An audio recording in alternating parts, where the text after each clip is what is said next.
All righty, let's get started. And so everyone who is on, we are recording this for the archive for the Producers Guild. And I'm gonna kick us off. I wanna welcome everyone. This is actually the very first ever Producers Guild of America, LGBTQIA Working Group National Virtual Event. Woohoo!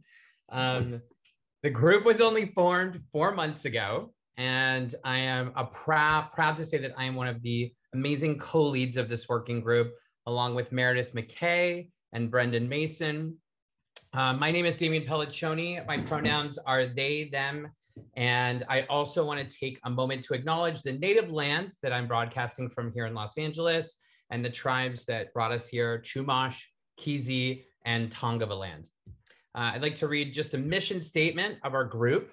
The LGBTQIA Working Group is a community that provides a safe space for conversation and exchange of ideas for LGBTQIA producers and their allies. Working together, our goal is to create opportunities for positive representation for LGBTQIA community, both in front and behind the camera, and to establish a support network for LGBTQIA members within the Producers Guild of America.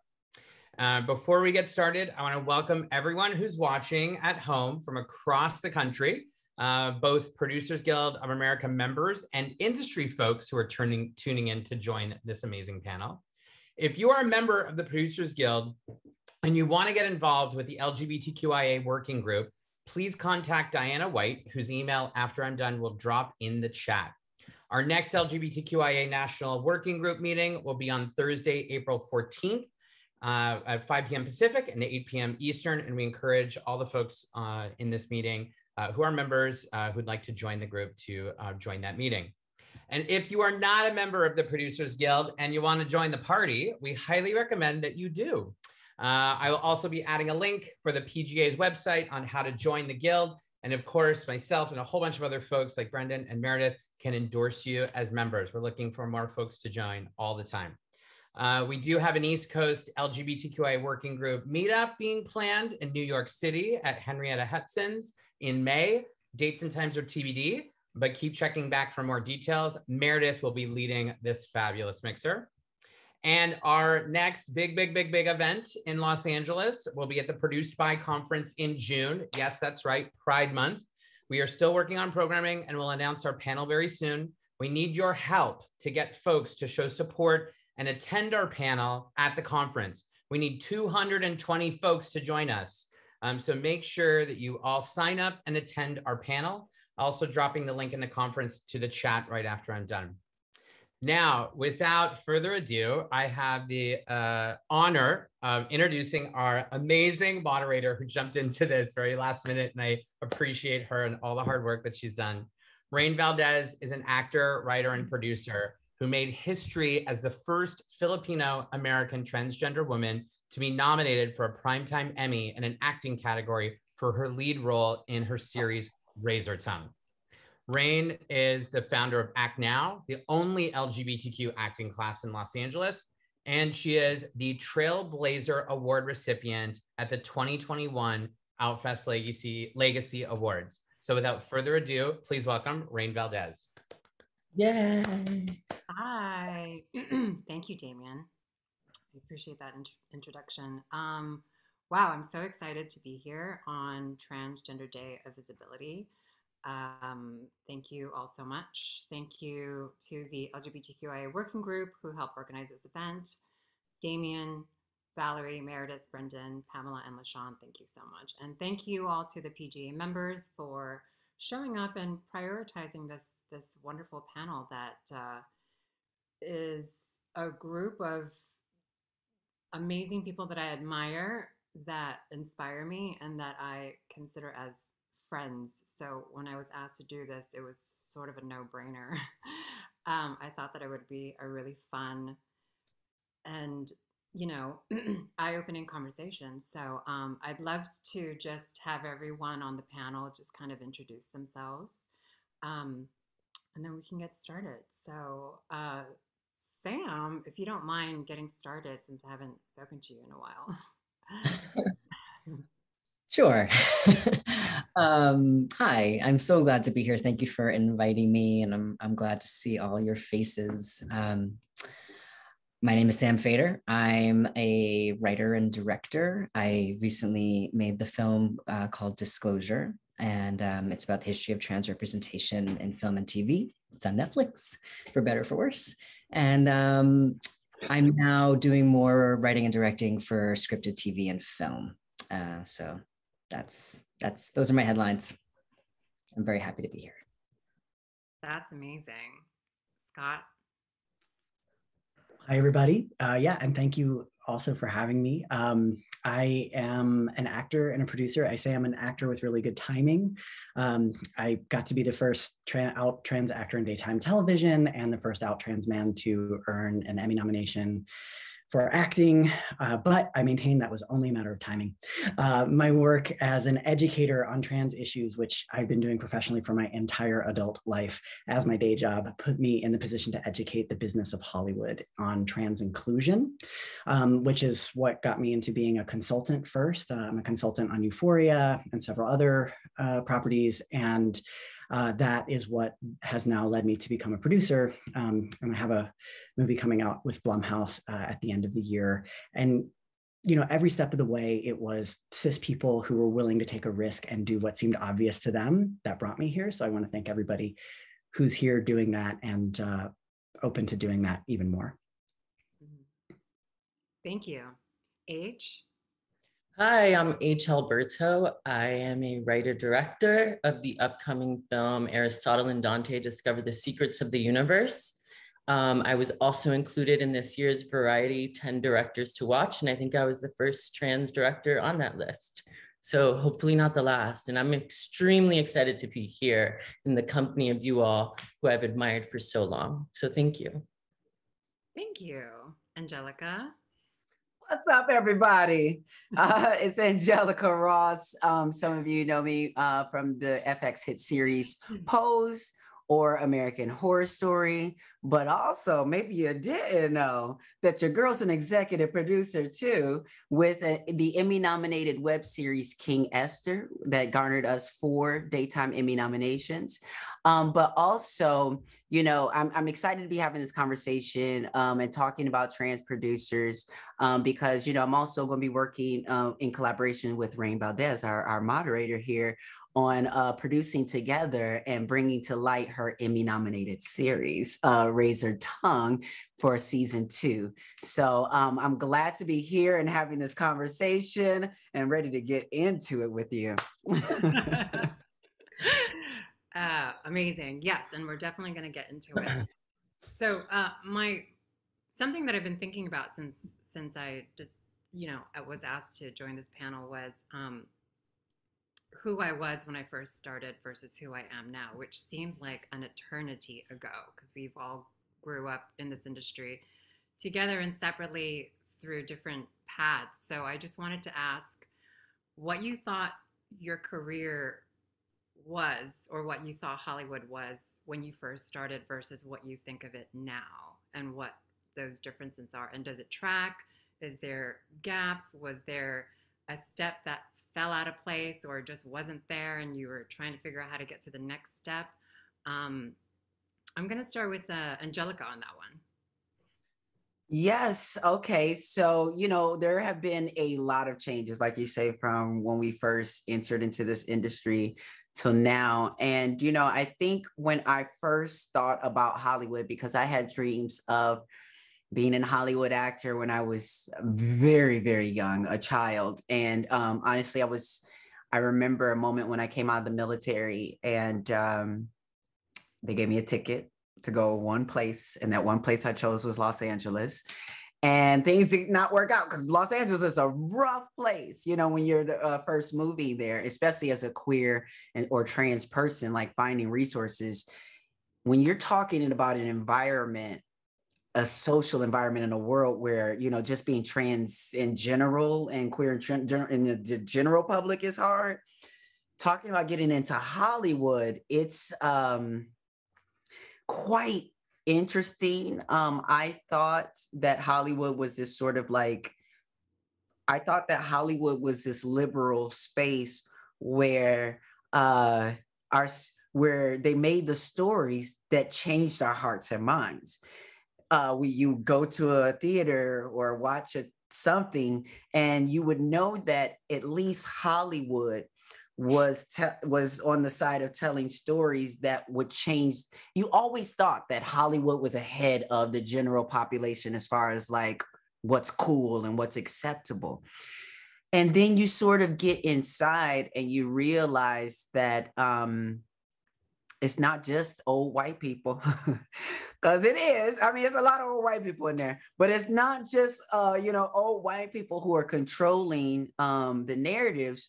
But Hollywood, for me, what I've seen it become is sort of a club that once some folks get in, they become a part of a structure of keeping others out, and kind of become gatekeepers in deciding what gets told and what stories get told and what doesn't. So, and I remember, I won't say any names or specific situations because I'm not going to spill all that tea, but I do remember having a situation where I was doing something with someone, and we were about to have meetings with like HBO and a lot of these big networks that were interested in the show we were doing. And I had to kind of remind them as a white trans person that now they were the person who was in the seat of deciding whether or not a Black trans woman was going to be in the room or not. And it was their decision to not have me in that room. So it's one of those things that we have to stay vigilant around once we do get access into these Hollywood spaces, that we hold on to our power and that we create spaces and don't sort of get tricked by thinking Hollywood is granting us this power. That's why you see folks like myself and India Moore talking like we ain't got a care in the world and nobody's going to cancel our check. But the reality is that we know that our power is much more than anything that Hollywood could give us.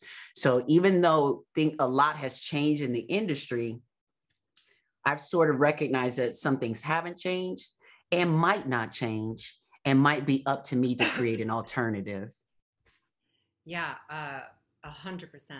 There's this idea of, well, there's perception of what's happening with trans Hollywood or the trans community within Hollywood, but then there's also the reality of our experiences and our challenges and our struggles.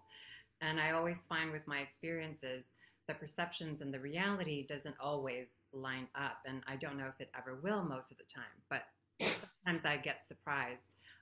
Aitch, can you speak a little bit about your experiences from when you first started to where you are now and having directed your first feature? Yeah, I mean, I feel like none of this, my first feature, like being in a writer's room, would have never happened had I not transitioned. So that was like, I transitioned a lot later in life, and I always sort of circled the drain of success and opportunity. And it wasn't always knowing what was holding me back.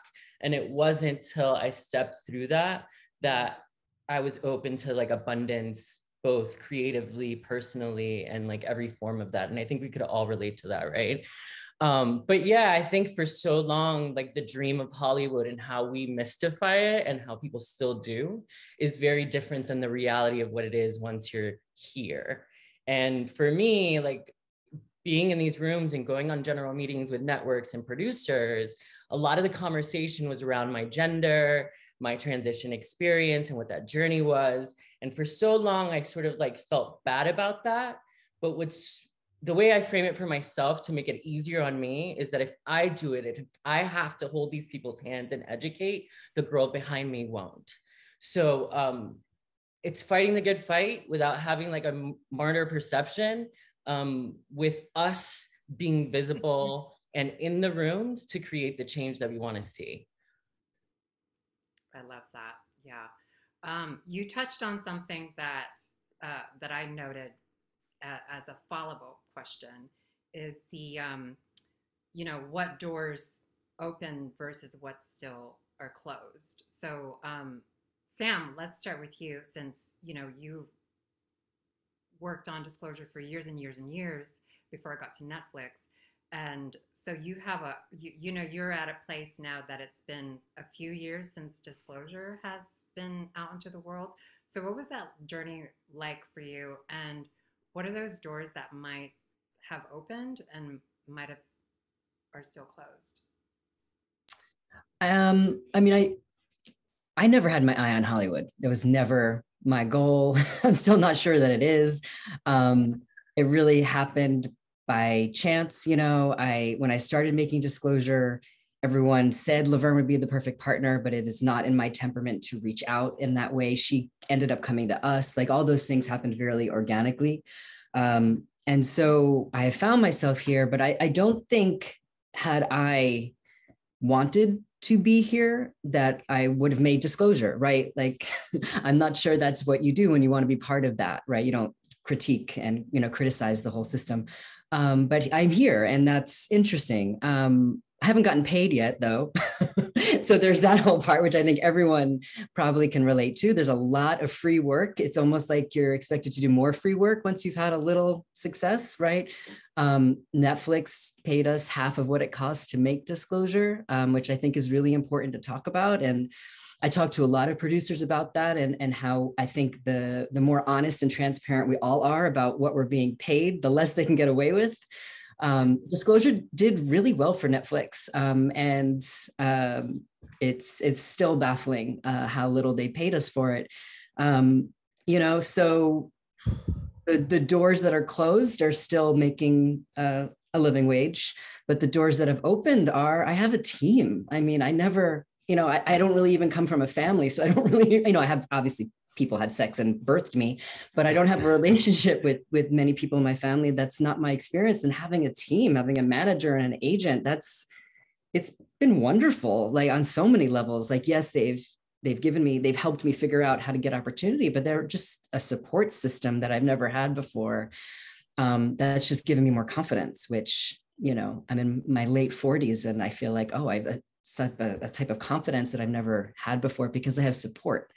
And so that has opened up to me, and that sort of space to dream, to think, oh, I can create something that I never thought was possible before. So going into scripted work and creating narratives, like literally what I want to see, you know, rather than just critiquing what's out there, which was kind of always my go-to, because that, you know, just as a New York activist, that was, you know, just how I operated. So, you know, I'm grateful and excited for the opportunities I've had. And it's still a complicated industry to navigate because of all the isms we're all really familiar with. Yeah, absolutely. Yeah, thank you for speaking up about Disclosure and the pay disparity on that, because it is an important conversation, and I feel like people need to know how we're valued and how it's like, you know, just Actually, let me just come right behind you for one quick second, because, you know, it does need to be talked about in certain ways. And there's always this like angst or whatever, anxiety around telling the truth, around telling like what our real experiences are. But I know I was just recently in Costa Rica. I was trying to go on vacation. And it was so interesting because a lot of the trans girls, I think were on vacation, like at the same time. Laverne Cox and a lot of her friends were on vacation. So Ashley Marie Preston reaches out to me to support the sort of Netflix, you know, walkout. And I was on vacation, but I was just like, I understand how important it is. I wanted to be one of the, you know, the voices that lend, you know, support to the whole, you know, company or whatnot, or to the folks that work there. Then I want to say, like, what folks don't also know is that, like, I have, you know, I'm producing things, taking meetings, you know, showing, you know, doing the whole pitch decks and all this kind of stuff or whatever. And, you know, sometimes I'm struggling sometimes to even get a meeting, you know, with Netflix. But the gag is that one day my phone rang and it was Netflix. And I was just like, I didn't even know y'all knew who I was. But then, I mean, I do know that they knew who I was, you know, but just saying that, like, and they asked me to do something for trans, like, I want to say it was last year, trans visibility, and to do something with Netflix. And I said, no. Because I think they might have offered me a coin, but I think it was nowhere near what I take for those kind of appearances. So, but it was the thing that I really kind of, my internal was shook a little bit, because I'm thinking to myself, I know what they were reaching for. Right. Because when you got a show like Disclosure on Netflix, and then you got, you know, the reality of trans workers at your space, and then you want to still get, and you want to get Angelica Ross on the thing saying some great things for trans visibility, but we can't take a meeting about the shows we're producing. There's a little bit of a misalignment with the virtue signaling that's going on. Scott, we all clearing our throat. Scott, I have a question for you, because you're someone who, when we first met, I just knew you as an actor, just like Angelica. But then, you know, now you're this producer, and you've worked very closely with GLAAD. You've worked with HBO Max for Euphoria, and then you've produced this film with Blumhouse. Was producing something that you knew you wanted to do, or was it something that became a necessity? And how did that kind of fell in your lap? Yeah, well, you know, it's actually just, so as I mentioned, you know, I've worked my entire adult life educating, and I, you know, a big chunk of time I was, you know, an actor doing my one-man show, because I could only do a one-man show because I couldn't even get cast in plays, never mind TV, right? And for my, you know, to survive, I was doing trans 101s at corporations, which when I got the gig on The Bold and the Beautiful, they were like, oh, you're an educator. And that's where GLAAD came into the picture, where Nick Adams was there to media train me. And he's like, you already know all of this stuff. And I said, yeah. And he said, oh, I need some help. Can you help me? So I became a consultant over at GLAAD. And, you know, what I figured out was through the process of consulting, which is working hard on stories, you know, being there, consulting for Euphoria is like starting from scratch with Sam Levinson, being there for all of those conversations, going to the network, going to bat for certain character points, certain, you know, to make that character what she is, right? In the face of network executives who want to have a coming out story, or, you know, to talk about, you know, Rue and her mom talking about her bisexuality, right? Like, right? Like things where it's just like, no, we have more to talk about than that. Let's go deeper. And that sent me over to Blumhouse. I worked with Zoe Lister-Jones on The Craft, which also had a trans actress in it, Zoe Luna. And I was asked to give a presentation to Blumhouse. And I said, you know what, this is producing work. And, you know, a lot of us were starting to get who were doing consulting, we're starting to get producing credits. And I said, you know, this is the move to make. This is what we have to do. This is producing work, and whichever level of that you offer it, you should credit it and you should pay it, because otherwise you're just continuing our marginalization in Hollywood. Because what is a consultant? Do you know what I mean? And they listened. And I got a call 6 months later from Cooper over at Blumhouse, and he said, listen, I got a property and I need you to produce it for real, you know? And when I got into that, and it's John Logan writing and directing, working with that man, you know, someone who's been nominated or won every single writing award possible, you know, having to give him notes felt terrifying. But at the same time, working within that process, working with the actors, finding queer actors and working with them and doing all of the crisis management of every single day on set, I realized that this was so much the same skill set as being an activist, being a community builder. Like that's what I've been doing for my whole life. And so it felt much easier, even though because of the pedestal I've put Hollywood on, I thought that this was going to be something vastly different than anything I'd ever done before. Actually, it turns out I'm well skilled for it and I like doing it. So happy to do it some more. Yeah, I find producing to be in line with any leadership type role, which we're all sort of like natural leaders, in my opinion, but also a fact. So this is a question that is... You know, I'll come produce for me. I hate producing. Okay. Okay, good to know. Good to know. So this is a question for everyone. what is the biggest challenge or hurdle in getting trans-specific content made? I think it's the fact that the industry or producers or whatever it is keep trying to keep our stories in a box of what we've seen before. And it's like, to Scott's point, like the coming out story, the conversation about what is, instead of like moving past the narrative of us existing as fully realized human beings, of being successful, of falling in love, of being parents, like that's the resistance that we haven't moved past. So it's like all of my projects that many are trans focused are moving beyond that, right? But I think that there's such a fear to tell a story that hasn't been told. And it's not only my trans identity, it's my Latinx identity as well, where it's like, oh, we still want to see, you know, the brown person be the gardener and the maid. And it's like, no, we're capable and deserving of nuanced stories that go beyond that. Absolutely. Sorry, I'm triggered.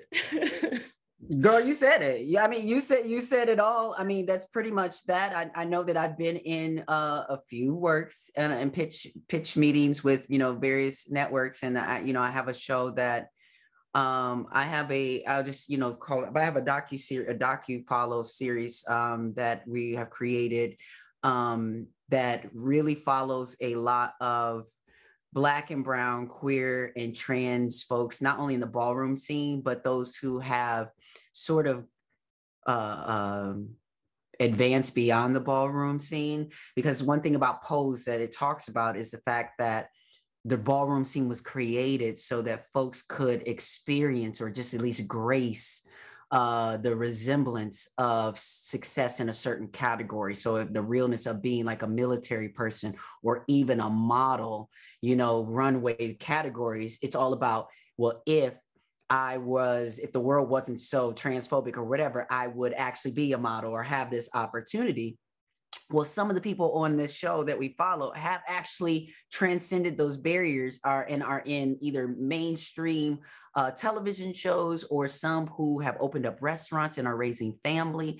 But to really see into some who have the support systems and some who don't. You know, we're doing this whole thing and it's beautiful, beautiful. Sizzle reel, all this thing. And I'm in the room and they're like, oh yeah, we already have or, you know, there's, oh, you mean like Legendary? I'm like, no, this is not a competition show.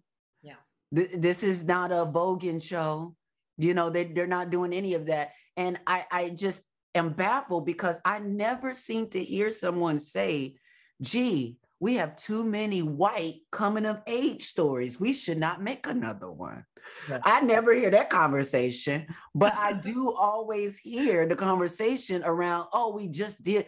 I have a story that I'm doing, a film that I'm creating in partnership with Janelle Monáe. And it's literally a historical biopic about someone who wasn't in Community, wasn't in the ballroom scene, didn't do any of that. And I'm talking to certain people and they're like, yeah, so-and-so, they already did a story on trans, so they're probably not going to want to do another one. Yep. What do you guys think is the missing bridge from our experience, our competency, our talent, to actually getting something made? Like, what is that missing thing? Like, it's really simple. It's support. Like, look, I've been lucky enough to work on projects that have full support all the way to the top. Like Euphoria is a perfect example, right? And that's what gives me the perspective to say this, right? When you have that support, you can do anything. You can create a Jules, right, on Euphoria, right? Like, and when I got that job, I was like unknown. It was 4 years ago. People had the right to not listen to me. But because everyone from the showrunner to the network execs had decided to throw their support behind that show and behind that storyline, and I had been tasked to have the final say on certain character points, what I said went, right?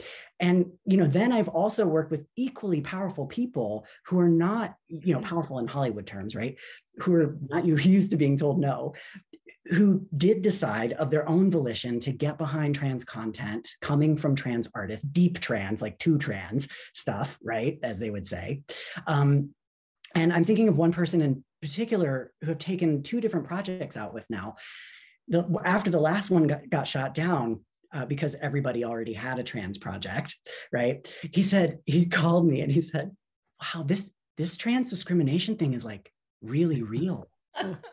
Like I would never hear those reasons if I was taking a Western around right now, you know?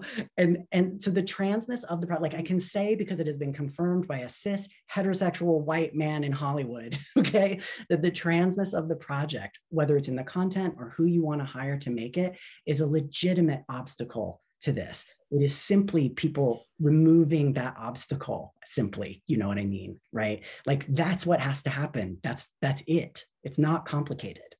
Which is like impossible when it's a fear-based business, right? Like nobody wants to be the first, no one wants to pull the trigger. So it's like, how do we overcome that? I don't know the answer to that. I keep pushing, I keep bringing projects because I like hope that someone will have, no pun intended, the balls to make the move. Right. It's like, like a risk that we just want people to take, right? Just like be a risk taker, be that trailblazer. Sam, were you going to say something?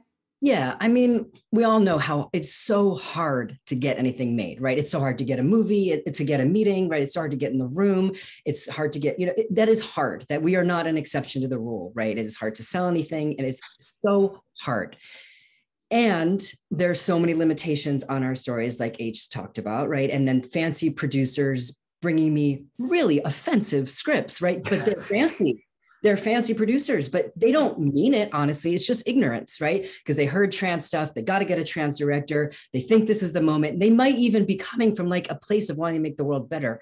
And they don't realize like how awful these scripts are, right? But those are the ones that get to the agents, that get to the potential director. So there's a real mishap there, because there are people who actually do want to tell our stories. They just haven't done their homework. And for whatever those reasons are, because, bottom line, this is all about money. This is all about the money. We all know that. And so when we're talking, and then, there's the people putting limitations on us. I was interviewing with this very well-known documentary director named Joe Berlinger for a documentary on conspiracy theories.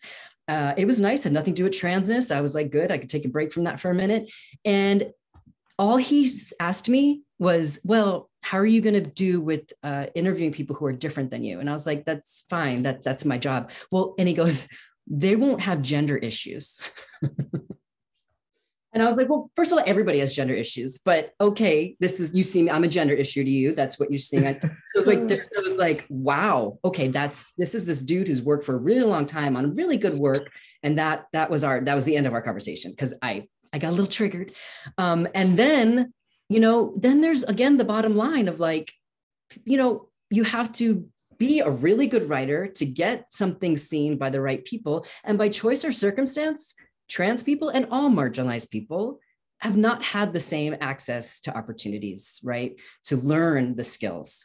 And again, by choice or circumstance. Like I came from a middle-class family, had a great education, but I left a lot of opportunities because it was a really hostile environment. There are many, many, many more people who have not had those opportunities. So by circumstance, they have not had access. So how do we level the playing field, right? I agree with Scott that we need support, but we also need the skills. Like we can't just like believe in this exceptionalism model where like you just have to work real hard and you're going to get the opportunity. That's not how it is. You need the skills. And like, that's something I'm so passionate about. I think one way to level the playing field is paid mentorship, right? And that is something we experimented on with Disclosure. And I think it actually worked really well. And so I feel like anyone who's been in their position for at least 2 years, they can have a mentorship. They can teach someone how to do what they're doing, right? If you're showing up here and you're a cis person and you feel passionate about giving trans people opportunities, mentor one, teach them, because we do not have the same access. Exactly. Which brings me to my next question. And I'm looking at this Q&A box, which I'm kind of obsessed with. This Michael Beer just asked, what can straight male screenwriter do to help fight the limited roles of trans folk? Which kind of brings me to my favorite question, which we all kind of discussed earlier, is what are the roadblocks? So if we know that we need support, but if someone, particularly a producer, sometimes myself, if I don't know what that support looks like, then I don't even know what the roadblocks are. So, what are the roadblocks? Can we name them? Can we identify them? And how do we not be a roadblock? Well, I think there's two roadblocks I can sort of identify off the top, and that is one. I think sometimes it's in casting as well, or and I know the question was about like originally a screenwriter, but working with someone like or talking with someone like Alexa Fogel, who helped to cast like Pose and things like that. Whatever, we were having a conversation, and she was just talking about, I think, how she practices as well, but many times the problem is people are thinking about trans people as transness being central to their role. And sometimes a trans person is a barista. Sometimes they are, the person checking. I mean, there's so many different roles that people can play that don't center our transness. So I think part of the roadblock is people talk a good game about seeing trans people in society as everyday people, but they can't even really see it in their own made up stories. They can't see trans people existing. So I think that's one of the issues in roadblocks. I think another roadblock, honestly, is the fact that, kind of to that same point, because people seem to think that our transness centers should be centered if we're ever going to be in the story. That's kind of how they think when it comes to including us in the room on other projects. Because it's like all of us, like we just talked about, being producers and doing all this kind of work, and yet we're being tokenized in ways to only answer questions around gender or around trans stuff. And it's like, actually, I'm a producer, so how about we just produce a great show, and not only that, then you could see trans producers, because there's a lot of us out here doing things.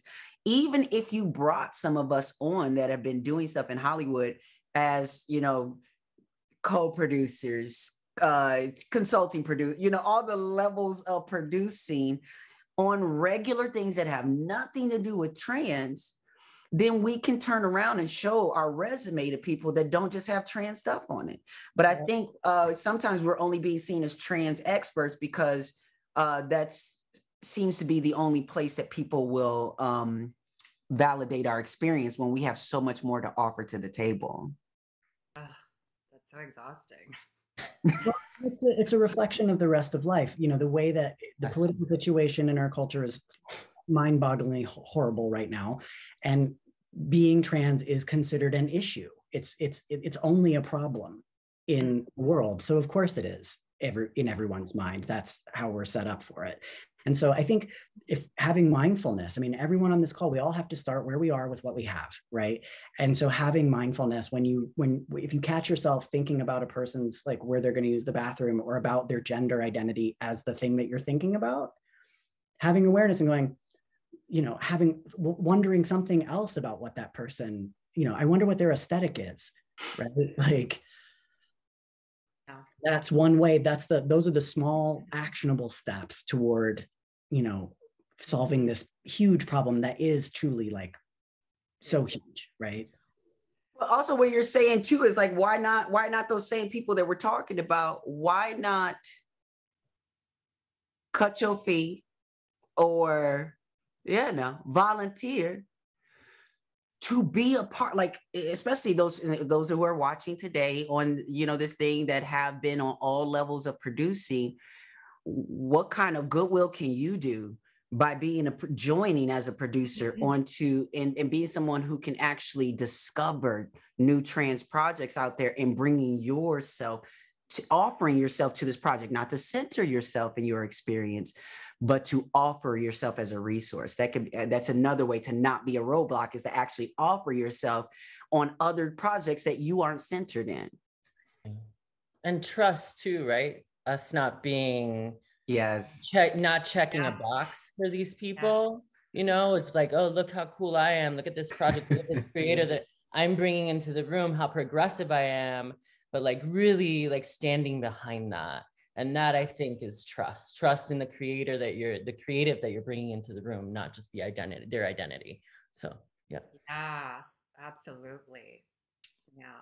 Yeah, a lot of times they like bring us in the room, they like green light our story and then navigate it to be the thing that like the story never was, right? Yes. And like, how does that happen? Yeah. Yeah. And I feel like we're definitely we're the ones who are out front. We're the ones who are experiencing this, and we're telling you what these problems are because by speaking them, maybe other folks won't do them, right? And maybe like Aitch said earlier, maybe this isn't going to be a problem for the next girl in the room. Do you know what I mean?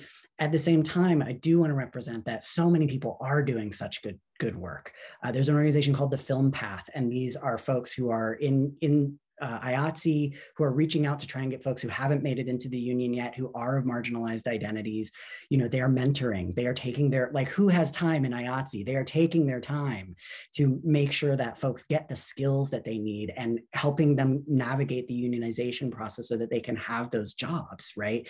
So that the, gender minorities are represented even within IATSE. There are so many people who are doing this work, and we're bringing the problems to you because we want them to stop. Do you know what I mean? But let's not lose sight too that like people are working, we're doing good work here. Things are moving forward in good ways too. Yeah. And there's a lot of people who are true allies and want to support us, right? Which is amazing. It ain't enough.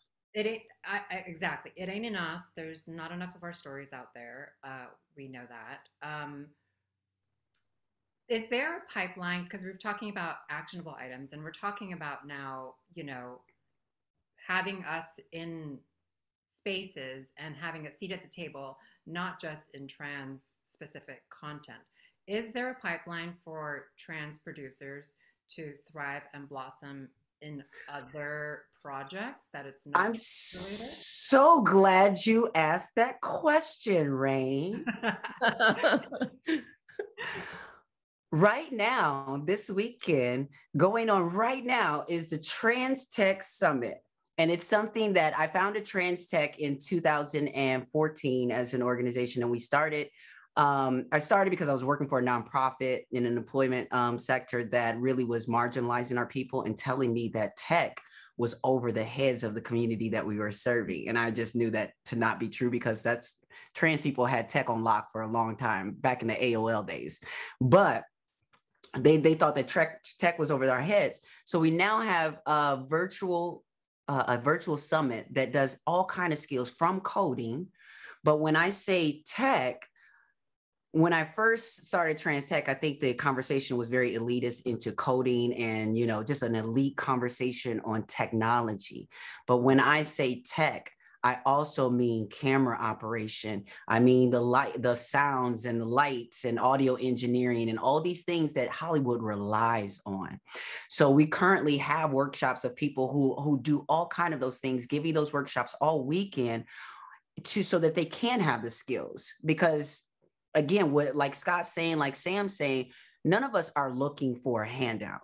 The reality is so many of us have been, not only have the skills, but have gone that extra mile to find the resources that haven't even been available to us to get the skills and get the training.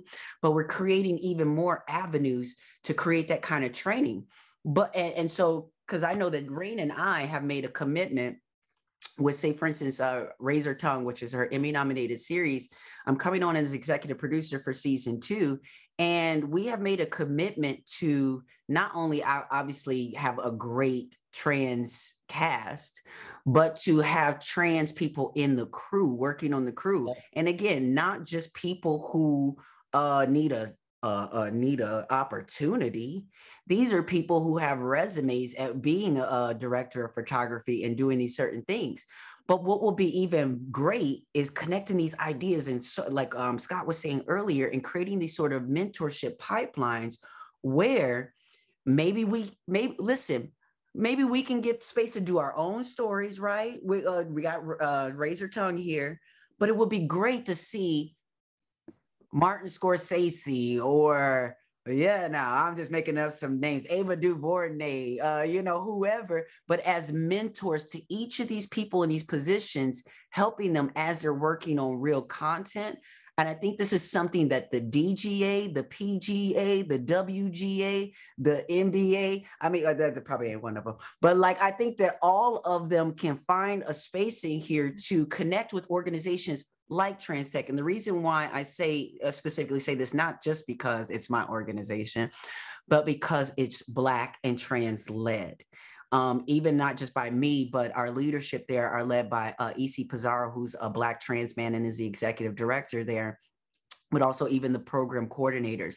When you look to organizations that are led by the people that you're looking to amplify and give equity and inclusion to, then you'll tap into something that's very authentic. So my call to action will be to the people, lovely people here in the room and the PGA, like contact Trans Tech and even other organizations, even like GLAAD, and create workshops and programming, maybe sponsored by the PGA, sponsored by these different divisions, to make sure that our communities have access to the skills that are needed to be in this industry. I love it. I love it. Great. I love those actionable items. Does anybody have any other actionable items that the PGA can walk away with and, do or think about and mull over?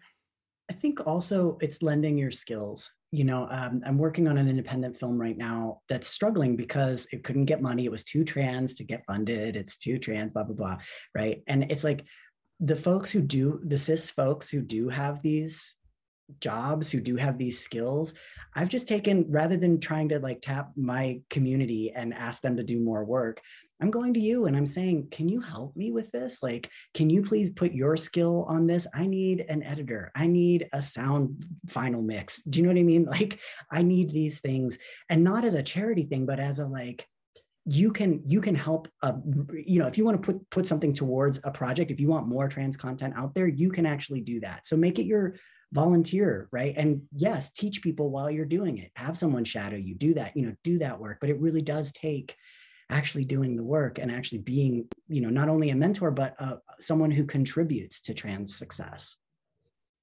Yeah, I love that. I mean, also just give your money.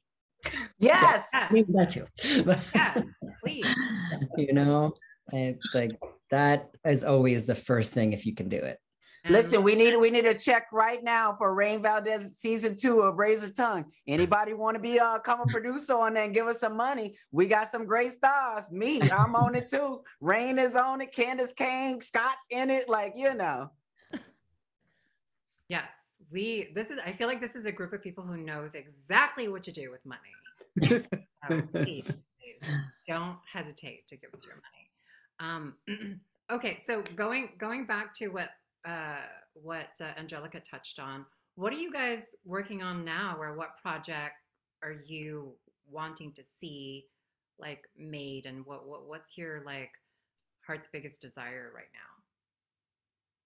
I'm completing my film, so hopefully that'll be done soon. It's been a journey, but we're almost there. And I'm also working and developing other shows. I have a pilot over at HBO Max that we're working through now. So I feel really lucky and blessed to be where I am, but it didn't come easily. And it's once there's no arrival at anything, and I think we're all very familiar with that, the work keeps going. So it's not like, oh, I'm in a writer's room, my show got made, it's done. It's like, no, you have to keep hustling. There was a question about like, what's advice for like a trans filmmaker to fund their project? I don't know how to answer that question, but like, keep going, keep doing it, keep getting it out there. Film festivals were a great place for me to network, and that's where I met you, Rain, and where I've met a lot of you. So yeah, that's the best advice I could give to that. Yeah, I feel like same boat. Like we're still sort of trying to figure that out, right? How to get our projects made, even at this stage with, Emmy nominated talent on a panel. We're still trying to figure out how to get some of our projects financed. Yeah. I would also say though too that one thing I'm happy about with this group, as well as just my own personal experience from Her Story, which was an Emmy nominated web series, to just again King Esther that I've done with which is Emmy nominated, and it only saw YouTube. you know, and so what I'm valuing both as a executive producer, but also as like someone who's creating a pipeline for talent at Trans Tech, is I really value all of the different platforms we now have to produce content, from things that are a minimal viable product, sort of an MVP of something being on like a Snapchat, or or a Facebook series, or YouTube, or even if it's just YouTube. I encourage all of us, I encourage everybody that's even still out there to continue to make the stuff even when you don't have everything that you think you need. I know that what I know to be true is this, is that every moment of life is a reflection. And I know every environment that I'm in, year after year, I'm almost challenging myself with what's the best I can do with what I have right now. And telling myself there's no need to wait until this right moment, until somebody gives you this or what have you. When you reach a threshold, and so many of us have reached that threshold of know-how, of talent, of being able to actually deliver and do. And so I encourage us to continue to do that, even when we don't, and to be transparent with those that we're collaborating with. Because when we look at our left and look to our right and we see each other who are still looking for those resources, and realizing actually we are the resource to one another, and that we can even come together instead of looking outside of our communities and looking for other people to do anything. We can do something that goes as little as, again, as little as being on YouTube, and all of a sudden we're on the main stage of the Emmys with it. So I just want to continue to encourage us to do what we've always been doing, which is create. Yeah. I love Which that. is not wait for permission either, right? Absolutely. Yes, absolutely. Absolutely. Just to answer your question, Rain, I'm trying to finish this film that is my life's work till now. And it's almost done, it's almost ready, and there's nothing I want more. It's about life 20 years after transition. It's not a documentary, it's not about the beginning of transition. It's a multimedia project, with a book and a podcast attached. Like, I want more than anything for my life's work to like be out in the world, because it's like the gift that I was born to give and that I have to give right now. And I need help getting it out there. That's the thing that I'm, waiting for. Whether I end up putting it on YouTube, that is getting it out into the world for sure. And that, that will be fine too, because the point is to put it out there. But, if that's my hope and dream, to answer your question, like, yeah, it's to find the people who believe in this work, who want to put behind it and go, yeah, let's put a deeper story out there, along with all the other ones that we're all working on. Apparently Disney's just buying up queer stuff. So Great. Are they? Disney. Can I share my project that I'm excited about? Yes, please. So I'm working on a television series, a historical fiction TV series about the Weimar era and queer and trans lives. So it's the interwar period between 1919 and 1933. And it's kind of the birth of the queer and trans movement, but then we know it came to a halt in 1933 with the war. But there's really so little, there's really only Cabaret that looks at queer life in that time. So it's kind of like a queer Babylon Berlin, so I'm working on that, writing it and developing it, and trying to take it out to the market soon, and looking for producers who want to come on and champion it. What about you, Rain? What are you working on? Yeah. Well, thank you for asking. Well, like Angelica said, I'm working on season 2 of Razor Tongue. It's bigger than season 1. The episodes are longer. It's got a bigger cast. So we do need help with financing, and just, producers that have a way to navigate that world. I'm also working on my feature trans-led romantic comedy, which is very inspired by my own life. And we have some announcements that's going to be coming out in a few weeks. So I'm excited about that. And that's something kind of like Scott was saying, and everyone is saying, that's been sort of like my life's work. This feature, it's got my whole family in it. It's my experience from growing up in Guam and, you know, coming to LA and then going back home to Guam, and it's going to be really fun.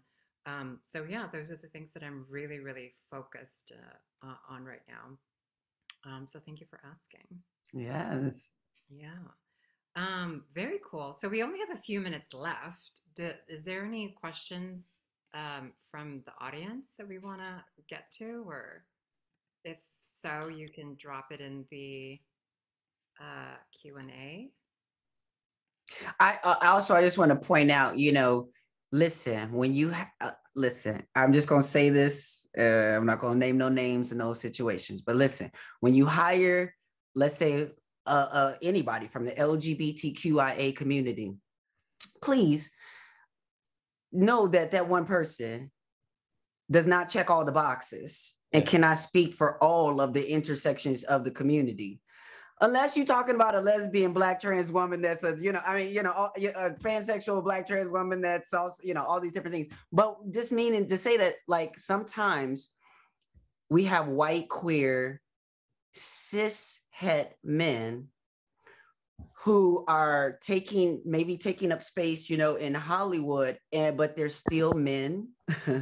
They're still white. And so sometimes one of them elements might get a little problematic in the conversation or the situation. Just because they're LGBTQ does not mean that they're going to have sort of the threshold for the whole situation. So try to bring on, you know, when we're filling out these rooms and spaces, when you're looking at the sort of line of producers or line of different things, you know, like even Janet Mock, you know, like say, for instance, I think about Janet Mock being on Pose, like we had Janet Mock and Our Lady J, you know, and I think that was so amazing that we had them, but that was too few, too little, if that sounds right. But just saying, like, you know, I'm glad we had two, but even on a show like that, it would be great if we had even more. So, you know, one is not enough, two is all right. You know, you'll do even better if you can add a little bit more. We need to be everywhere in every department, and, you know, front of the camera, behind the camera, and hair, makeup, trailer, everywhere. Yes. Yeah, exactly. Amazing panel, you guys. I just want to remind everyone today that it's Transgender Day of Visibility. So please call your trans friend and just check in on them, say hello. Or don't call them, send them an Uber Eats. You know, sometimes we don't need to, just send them a Cash App, a Venmo, some Uber Eats, Yes, I'm all for that. Send the dinner, yes. Feed your trans friends. Feed your trans people. Set them up on a Trans people are hungry. We're really hungry. For real. For real. Amazing. All right, Thank you so much. I wanted to thank you, Rain. Big round of applause for Rain. Thank you for all the panelists who joined us today. Thank you so much. And actually, Angelica, I do want to call one thing out. It's funny. Her story is available on Reverie and has been one of our #1 shows. We write checks every quarter to all those. Yes, I get those checks. Yes, thank you. There we go. I have Misconnections. One of my other series is on Reverie as well. Is on Reverie too, right? Yes, so definitely consider Reverie as a platform to discover really great trans stories. Thank you, everyone, for joining us today. Again, we have our next meeting on April 14th. We're going to be working on a whole bunch of really great panels just like this. Thank you for making this so special as our first panel here. And please join us. There's more power in numbers, and especially with such amazing folks like we've had today. So thank you all from the Producers Guild. Have a wonderful, wonderful Trans Day of Visibility. All the best. Wow. Yay.